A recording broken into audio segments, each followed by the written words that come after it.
In October 1955, the witness, William Rowe, was working near a little town called Tete Jaune Cache, British Columbia, about 80 miles west of Jasper, Alberta. William Rowe witnessed a Sasquatch in the woods at close range. The witness advised, "Ever since I was a small boy back in the forest of Michigan, I have studied the lives and habits of wild animals. Later, when I supported my family in northern Alberta by hunting and trapping, I spent many hours just observing the wild things.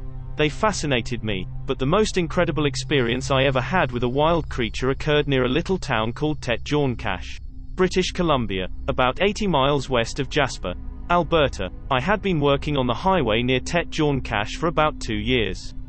In October 1955, I decided to climb 5 miles up Mica Mountain to an old deserted mine. Just for something to do. I came in sight of the mine about 3 o'clock in the afternoon after an easy climb.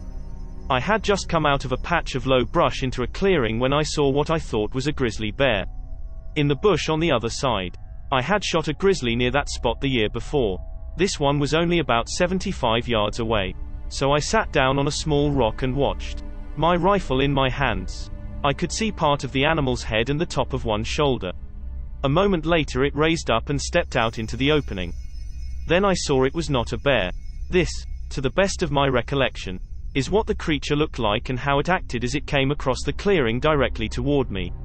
My first impression was of a huge man, about 6 feet tall, almost 3 feet wide, and probably weighing somewhere near 300 pounds. It was covered from head to foot with dark brown silver-tipped hair.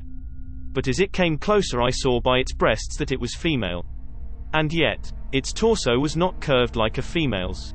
Its broad frame was straight from shoulder to hip. Its arms were much thicker than a man's arms. And longer, reaching almost to its knees. Its feet were broader proportionately than a man's.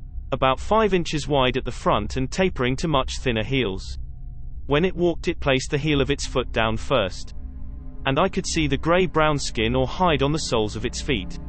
It came to the edge of the bush I was hiding in, within 20 feet of me, and squatted down on its haunches. Reaching out its hands it pulled the branches of bushes toward it and stripped the leaves with its teeth.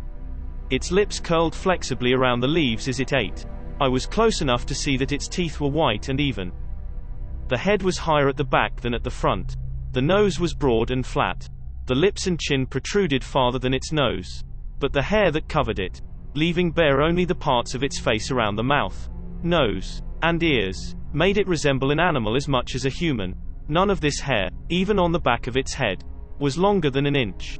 And that on its face was much shorter. Its ears were shaped like a human's ears.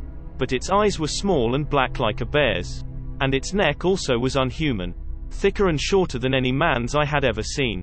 As I watched this creature, I wondered if some movie company was making a film at this place and that what I saw was an actor, made up to look partly human and partly animal. But as I observed it more, I decided it would be impossible to fake such a specimen. Anyway, I learned later there was no such company near that area. Nor, in fact, did anyone live up Mica Mountain, according to the people who lived in Tete Jaune Cache. Finally, the wild thing must have got my scent, for it looked directly at me through an opening in the brush. A look of amazement crossed its face. It looked so comical at the moment I had to grin. Still, in a crouched position, it backed up 3 or 4 short steps. Then straightened up to its full height and started to walk rapidly back the way it had come. For a moment it watched me over its shoulder as it went. Not exactly afraid, but as though it wanted no contact with anything strange. The thought came to me that if I shot it, I would possibly have a specimen of great interest to scientists the world over. I had heard stories of the Sasquatch, the giant hairy Indians that live in the legends of British Columbia Indians. And also many claim, are still in fact alive today. Maybe this was a Sasquatch. I told myself. I leveled my rifle. The creature was still walking rapidly away, again turning its head to look in my direction. I lowered the rifle. Although I have called the creature it, I felt now that it was a human being and I knew I would never forgive myself if I killed it. Just as it came to the other patch of brush it threw its head back and made a peculiar noise that seemed to be half laugh and half language, and which I can only describe as a kind of a whinny.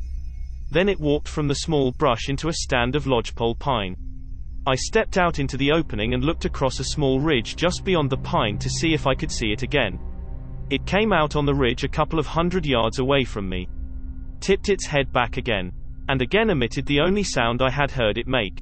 But what this half laugh, half language was meant to convey, I do not know. It disappeared then, and I never saw it again. I wanted to find out if it lived on vegetation entirely or ate meat as well. So I went down and looked for signs. I found it in 5 different places, and although I examined it thoroughly, could find no hair or shells of bugs or insects. So I believe it was strictly a vegetarian. I found one place where it had slept for a couple of nights under a tree. Now, the nights were cool up the mountain, at this time of year especially, and yet it had not used a fire. I found no sign that it possessed even the simplest of tools, nor a single companion while in this place. Whether this was a Sasquatch I do not know. It will always remain a mystery to me unless another one is found. I hereby declare the above statement to be in every part true, to the best of my powers of observation and recollection.